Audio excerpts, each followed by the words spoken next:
तो आज हम ग्रेविटेशन चैप्टर का क्विक रिकैप करेंगे, जिसमें हम पहला टॉपिक जो शुरू करने वाले हैं उसका नाम है यूनिवर्सल लॉ ऑफ ग्रेविटेशन, जिसमें हमको ग्रेविटेशन में यूनिवर्सल लॉ क्या बोलता है कि जो न्यूटन जी ने फाइंड किया था। न्यूटन जी ने कहा था क्या, each and every object in this universe attracts each other with a force which is directly proportional to the product of the mass and inversely proportional to the square of distance between them। नहीं समझ में आया इतना, समझा रहा हूँ। 1 minute का pause लेते हैं और मैं तब तक लिख लेता हूँ। ये जो मैंने पूरा लॉ बोला वो मैंने इधर लिख लिया है। ये कुछ इस टाइप का लॉ है और इसको मैं एक्सप्लेन भी कर देता हूँ कि थोड़ा सा भी जूमिंग व्यू आएगा, क्योंकि मैं एक हाथ से ही सब कुछ ड्रॉ कर रहा हूँ, लिख रहा हूँ और सब। तो ठीक है, तो ये एक है ऑब्जेक्ट जिसको हम बोल देते हैं M1 और एक है ऑब्जेक्ट जिसको हम बोल देते हैं M2। तो इन दोनों ऑब्जेक्ट में एक फोर्स लगता होगा। पहले आप ये पूरा जो मैंने पैरा लिखा है, पैराग्राफ, उसको देख लीजिए। उसका स्क्रीनशॉट लेना है तो ले लीजिए, क्योंकि एग्ज़ाम में लिखेंगे तो ये चलेगा। और उसके बाद सिर्फ इसी चीज़ को हमको प्रूफ करना है। इससे ही हमारी जो फॉर्मूला है F=G m1m2/r² है वो बनेंगे। तो यही जो पूरा पैराग्राफ है, ये बोल सकते हैं कि पूरे ग्रेविटेशन चैप्टर के इसी पैराग्राफ के आधार से बना हुआ है। ठीक है, तो आते हैं जल्दी। तो न्यूटन सर क्या बोल रहे थे कि every object in this universe attracts each other with a force which is directly proportional to the product of their mass। मतलब ये दो ऑब्जेक्ट है तो F जो होगा, फोर्स जो होगा, फोर्स जो होगा वो प्रोपोर्शनल होगा किसके, M1 इंटू M2, इन दोनों के मास से। इसका मास हमने क्या रखा है, M1, और इसका मास हम रखते हैं M2। तो इन दोनों के प्रोडक्ट जो होगा F is directly proportional to M1 M2। ये कुछ हो जाएगा हमारा पहला, क्या बोलते हैं, सॉल्यूशन। इसको हम दे देते हैं नंबर 1। अब क्या बोल रहे हैं, and inversely proportional to square of distance between them. मतलब इनके बीच का जो डिस्टेंस होगा उसके साथ ही, उसके स्क्वायर के साथ ही होगा इनवर्सली प्रोपोर्शनल। तो डिस्टेंस हम ले लेते हैं R। तो F is inversely proportional to R, मतलब 1/r², sorry, inversely proportional to square of their distance, ऐसा बोला है। तो F is inversely proportional to R², ये हो जाएगा। तो जब हम ये दोनों चीज़ को जब मिलाएंगे तो जो हमारे पास वैल्यू आएगी वो क्या होगी कि F is proportional to M1 M2/r²।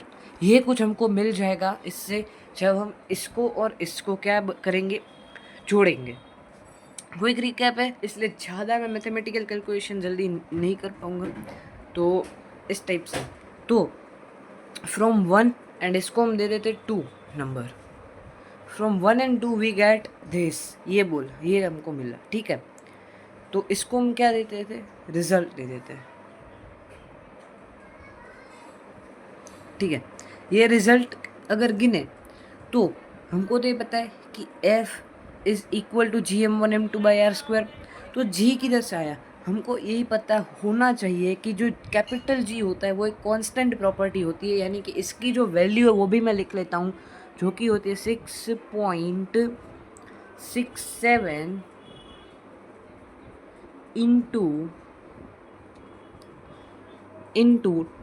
10⁻⁻11। और इसका जो ऐसा यूनिट होता है वो क्या होता है, न्यूटन मीटर स्क्वायर पर kg²। ये होगा इसका पूरा। तो जब भी हमको पता है कि अगर हम किसी भी वैल्यू से कांस्टेंट निकाल दें, क्योंकि इसमें देखिए M1 है, M2 है, वो कांस्टेंट नहीं है, R² भी कांस्टेंट नहीं है। तो अगर हम इसमें कांस्टेंट ऐड करें तो ये प्रोपोर्शनल है वो इज इक्वल टू हो जाएगा। इसका मैथमेटिकली भी पूरा डेरिवेशन है, बहुत लंबा है, मेरी नोट्स में है पूरा, आपको देखना हो तो, पर अभी मैं नहीं कर पाऊँगा। तो F is equal to GM1M2 by R square. इस टाइप का कुछ हमारा हो जाएगा पूरा, और इसी को हम बोलते हैं universal law of gravitation.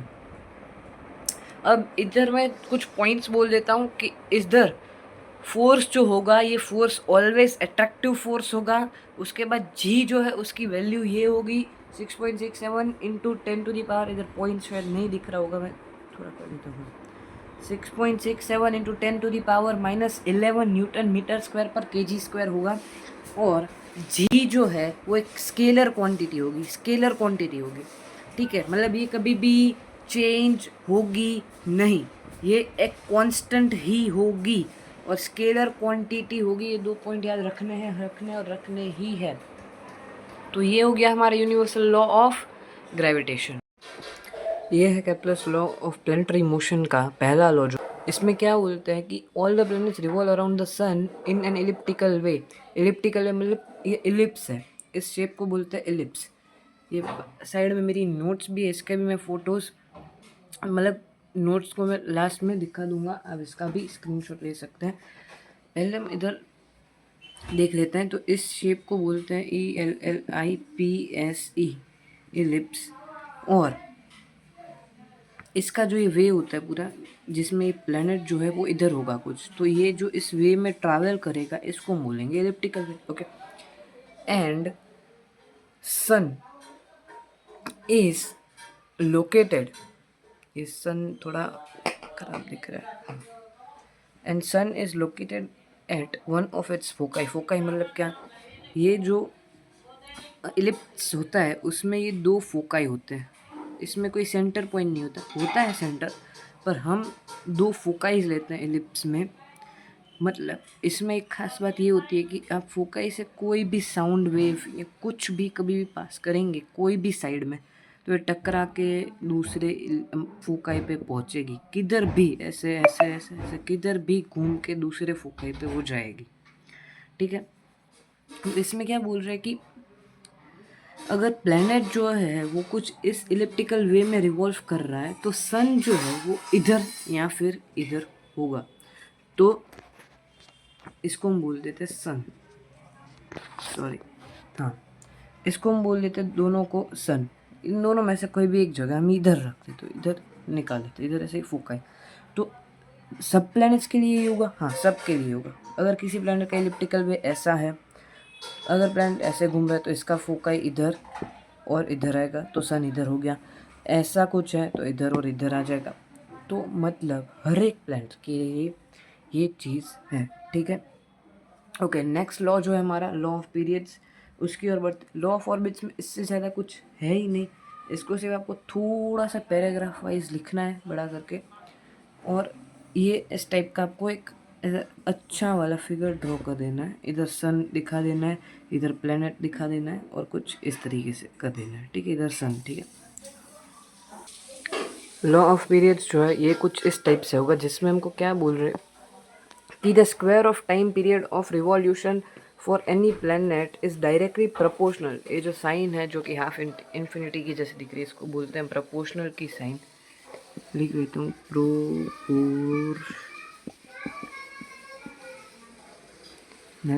Sorry, इधर प्रोपोर्शनल की साइन होती है ये, is directly proportional to cube of average radius of a planet. Mathematically देखने जाए तो T square is directly proportional to R cube, अथवा ऐसे भी लिख सकते कि T1 square is T1 square by T2 square is equal to R1 cube by R2 cube. इस टाइप से लिख सकते हैं। ये one of the easiest law है, इसमें बस इतना ही लिख के और मैथमेटिकली ऐसे दिखा देना, ज़्यादा कुछ नहीं है इसमें, बस यही इतना छोटा सा लॉ है। अब थर्ड लॉ जो है लॉ ऑफ एरिया, वो थोड़ा सा इमेजिनेशन वाला होगा, समझने वाला होगा।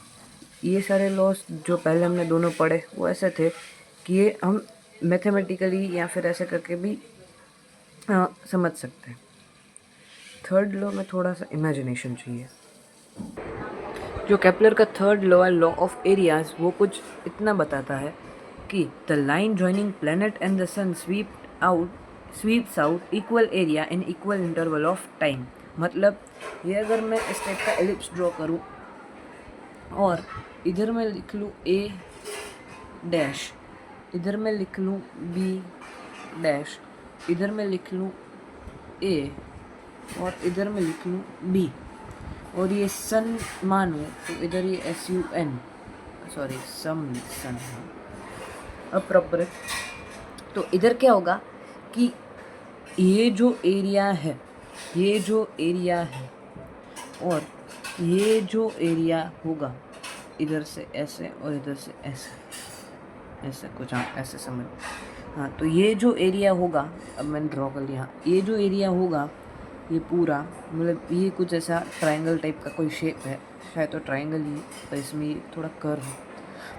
तो ये जो एरिया होगा वो इस एरिया के इक्वल होगा। The line joining planet and the sun swept out equal areas in equal interval of time. मतलब अगर कोई प्लैनेट है वो A से B कुछ ऐसे 2 घंटे में चला है, सुबह मैंने 8 बजे देखा इधर था, 10 बजे देखा इधर था, एग्जाम्पल है, रियल में नहीं होता। रियल में तो बहुत सालों बाद प्लैनेट इधर से इधर जाता है, बहुत सालों तो नहीं पर बहुत महीनों बाद, ठीक है। तो इधर से इधर गया कितने, 2 घंटे में। फिर मैंने दूसरे प्लैनेट को ऑब्जर्व करना शुरू किया, तो 10 बजे देखा दूसरा प्लैनेट इधर था, और 12 बजे देखा तो दूसरा प्लैनेट इधर चला गया। तो ये 2 घंटे में इधर से इधर गया, ये 2 घंटे में इधर से इधर गया। तो दोनों प्लैनेट 2-2 घंटे में इतना ट्रैवल किए, मतलब कि हम टाइम छोड़ देते हैं अभी 10 से 11 या 11 से 12 या 12 से 1 जो भी है, 2 घंटे में ये इधर से इधर गया और 2 घंटे में इधर से इधर गया। मतलब जो दोनों ने एरिया ट्रैवल किया होगा ना, वो सेम होगा, वो सेम होगा, वो सेम होगा। क्यों दिख रहा है कि इधर का एरिया थोड़ा सा कम है, इधर का एरिया ज़्यादा बड़ा है, ज़्यादा बड़ा, शायद कैमरा थोड़ा सा आड़ा है तो उसमें शायद प्रॉपर नहीं आ रहा होगा, पर ये एरिया जो है वो कम है और ये एरिया जो है वो ज़्यादा है। तो क्यों ऐसा? क्योंकि इधर लेंथ भी ज़्यादा है, इधर क्या लेंथ ज़्यादा है, तो वो क्या होगा, एरिया इक्वल ही कवर हुआ होगा। अब इसको हम इंग्लिश पैराग्राफ वाइज बोले तो कैसे होगा, here A to sun and sun to B are 2 lines joining planet and the sun। मतलब ये और ये और ये और ये 2 लाइन है, वो प्लैनेट और सन को ज्वाइन कर रही है in the time interval of 2 hours, in the time interval of 2 hours। If same way we draw 2 more lines, मतलब ऐसे ही हम 2 more लाइन ड्रॉ करें, A डैश और B dash, for same interval of time, मतलब 2 घंटे के लिए ही हम ड्रॉ करें, तो हमको इसमें ऐसा लिखना है कि area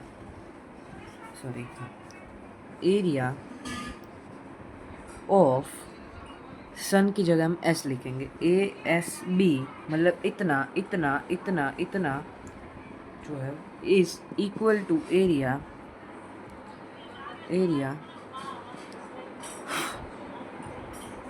of A dash SB dash. ये जो होगा यही हमारा क्या बनेगा, पूरा मेन जो हमारा लॉ बताता है, ये मेन चीज़ है, इसको मैथमेटिकली ऐसे लिखने का होता है। It can also be said as areal velocity of planet remains constant. मतलब क्या बोला मैंने, कि ऐसे भी बोल सकते कि ये दोनों प्लैनेट की एरियल वेलोसिटी है वो भी कांस्टेंट ही रहेगी। अगर दोनों प्लैनेट 2-2 आवर में सेम डिस्टेंस ट्रैवल कर रहे हैं, तो दोनों की एरियल वेलोसिटी जो है वो भी सेम ही रहेगी। ओके ठीक है, यही थे लॉ ऑफ केपलर, और कोई और हो तो कमेंट करिएगा।